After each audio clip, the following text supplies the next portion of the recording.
ጥያቄ እንድታነሳ የሚያደርግ እንቅስቃሴ ነበር አሁን ሙፔሞ ኳስ አቀበለ ረጅም ኳስ ተሸማ ወጣ ኬቨን ስኬዳ መለጠው በአንድ ደቂቃ ሁለት ሙከራ በጣም አስገራሚ ኳስ ነበር ከቀይ መስመር አቅጣጫ ላይ የተሻማው ሙፔሞ ኳሱን አሁን በረጅሙ ጋርናቾ ኳስ አሸማ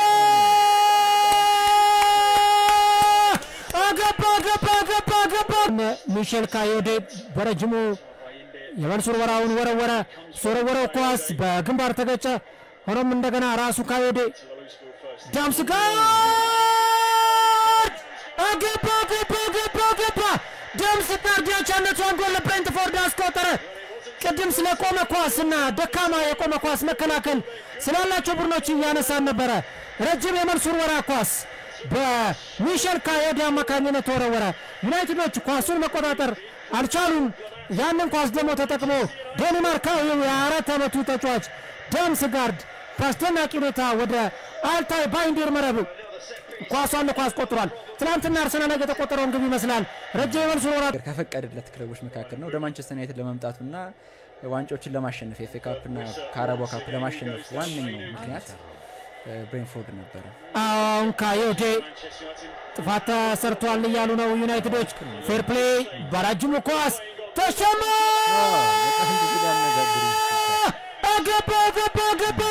ገባ ዩናይትዶች ጥፋት ተሰርቷል አልተሰራም የሚለውን ነገር እየተከራከሩ ምናልባት በፌር ፕሌይ ጨዋታውን ያስቆሙናል ብለው እየጠበቁ በነበረበት ሰዓት ጋርናቾና ማቲያስ ዴሊት ሜዳ ላይ ወርቋል ማሰን ማውንት ከአርቢትሩ ጋር እየተነጋገረ ይገኛል በቀይ መስመር ላይ የተሻማውን ኳስ ኬቨን ስኬድ የ3 ዓመቱ ጀርመናዊ ተጫዋች ግብ አስቆጥሮ ጨዋታው 2-1 ሆኗል ግን አቤላ ፌር ፕሌይ መጠበቅ አልነበረባቸውም ብሬንፎርዶች ራሳቸው ጥያቄው ምን ይመስላል አይደለ በበርካታ ያሉ የዩናይትድ ተጫዋቾች ሩጫውን እንኳን ያከናወኑ በሜዳው ላይ እጃቸውን ከፍ ወርቋል እኮ ዴሊት ያስመለከቱን ነበር የተመለከትነውና ደግሞ የቡድኑ ወሳኝ ተጫዋች ነው በቦታው ላይ መኖር የሚገባውን ተጫዋች እየተመለከትን ባለበት ሰዓት ነው አልቢትሩ ያንን ከማስቆም ይልቅ ይበልጥ አድቫንቴጅ ምናልባት በቀጣይ የመጠበቁን አይነት ፍላጎት ያስመለከቱን የሚመስለው ዋጋ ግን የሚያስከፈለን ውሳኔ እንደወሰኑ በደንብ መግለጽ የሚቻል ይመስላል ይሄን እንኳን እዚሁ ጋር ቢያስቆሙት ኖሮ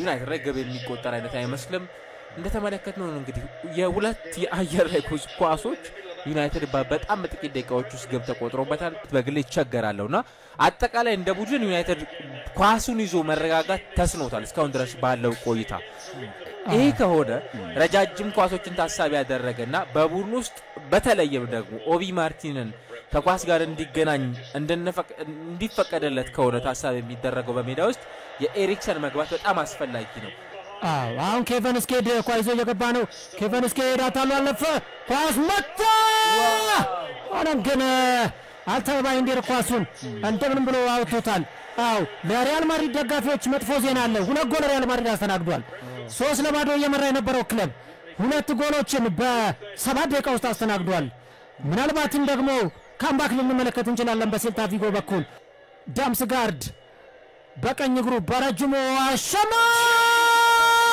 ከመስመር ላይ ወጣ ከመስመር ላይ ኖርጋርድ የገባን ይመስል ኳስ ወጣበት ዩናይትዶች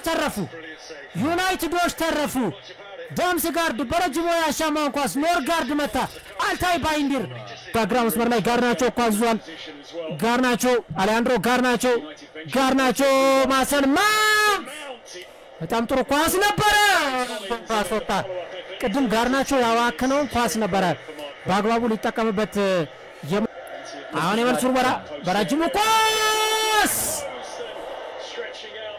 አመለጣቸው ሶስተኛ ጎል ለማስቆጠር ብሬንፎርዶች ተቃርበው ነበር ግን ኳስ ወጥቷል አይደል ተስፍሽ አንድ አድማጭ ቦሩሲያ ዶርትሙንድ ቶፕ 4 ኮቢ ማይኑ ጥሩ ኳስ ክሪስቲያን ኤሪክሰን በረጅሙ ኳስ አሻማሪያማስ ሆኖም ወጣበት ሲረከብ 17ኛ ነበር ኮቨንትሪ አሁን ግን ወደ ከፍ አድርጎታልና ለቢያንስ ለግማሽ ፍጻሜው ፕሌይኦፍ አድርሶታል ትልቅ ስኬት ይመስለኛል አሁን ዳምስ ጋርድ በቀይ መስመር ላይ 21 ደቂቃዎች ይቀራሉ ብሪያን ምቤሞ ሸማ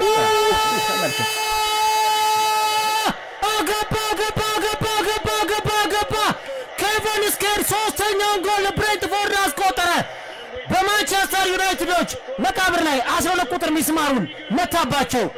ዩናይትድ ለማገገም ጥረት እያደረገ በነበረበት ሰዓት አሁንም እንደገና ተሻጋሪ ኳስ ከጎሉ መቆጠር ከሰከንዶች በፊት ብሩኖ ፈርናንዴዝን ተጣዋቂ ወንበር ላይ ምስሉ ሲያሳየን ነበረ።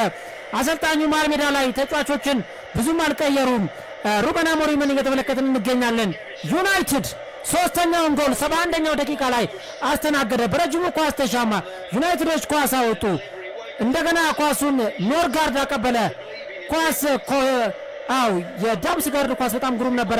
በእንደዚህ አይነት ፓተርን ብሬንትፎርድ ግን ማስቆጠር ይችል ነበር። ማንቸስተር ዩናይትድ እንዴት ይሄን ነገር ማጽዳት እንዳልቻለ እስካሁን አደገኛ ኳስ እንመለሳለን። ካዮድ አራተኛ ጎል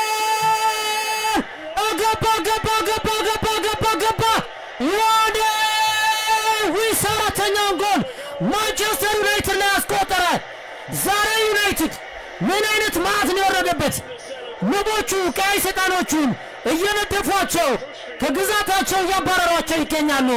በጣም አስገራሚ ኳስ ካዮዴ ከቀይ መስመር ላይ ይዞ ወደ ፍጹም ቅጣት ምት ግብ ክልል ገባ።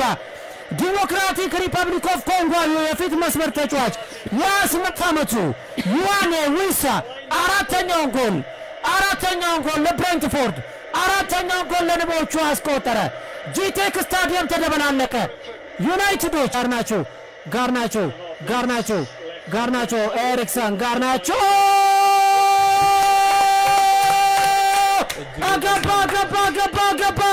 ገባ አሊያንድሮ መለሰ። በቀይ መስመር ላይ ኡጋርቴ አማዲያሎ ምን ሊያደርግ ይችላል? አታለለ ዲያሎ